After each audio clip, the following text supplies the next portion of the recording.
Good morning.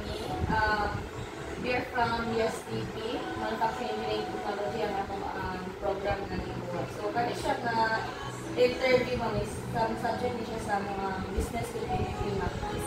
So, dire man ba magpailan?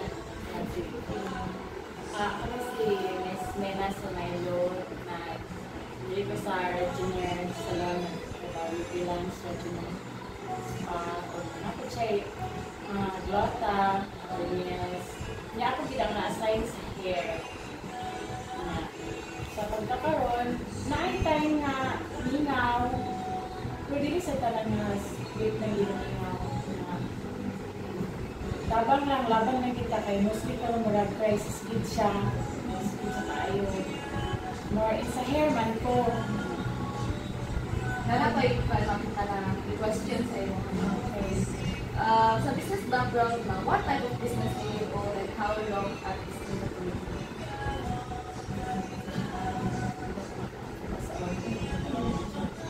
Karon mostly na siya 1 year na. November 14. Karon 1 year na gid siya because despite nga sa mga crisis na ako niya. How many employees do you have? 3. Then, so maybe we're down from what crisis or challenge did your business face? Challenges na face ninyo related sa mga crisis? Like typhoon. Like what? Sa crisis, isa po na klase na challenges ang experience nito? Mali time na maligid sa like layang. Amo lagi ako na siya di tawag na kamutan na ano lang business na dili siya na down. How did this affect your operation finances and employees? Although delay nila payments sa mga bills.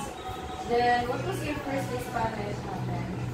Ano lang siya, magtulungan, nakita ng gini by posting, sa flyers, para mas tayo na naagi, client mo sulod, hindi makapalo sila managi. Sa pag-recover nila sa crisis mo, what specific steps did you take to continue or recover? Instead na salon lang siya, nang tagin ang mga si ma'am na mo ano din siya, minta siya pamaagi na isang ko nagpupunta mo foods, drinks, ginamit mo mga dito. no services, guys, like hair, wala, it's night games, sa glota. Nasa lagi mga TDS, lahit. Para gilid siya matawag na, wala siya kita. Did you change your business model, product, or strategies? Wala na. Ay, wala. Additional lang para na-assign ka na na-assign ang income. How did it manage customers, employees, or money during this time? Mas mag-manage sa client.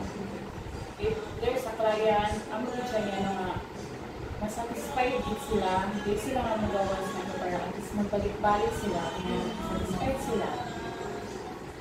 Lesson learned siya, ma'am.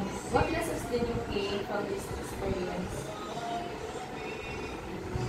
Nalagit siya, magtulungan ng yun, tapos para sila dumi, maka-honor ko din sa maka-ano din siya, ako iyakang tawag na income, para okay kaayo pa na para yun, business. Ano lagi siya, tulungan that God help, pray lang yun, ikipalimtan si Lord. Thank you kayo sa iyong time, ma'am.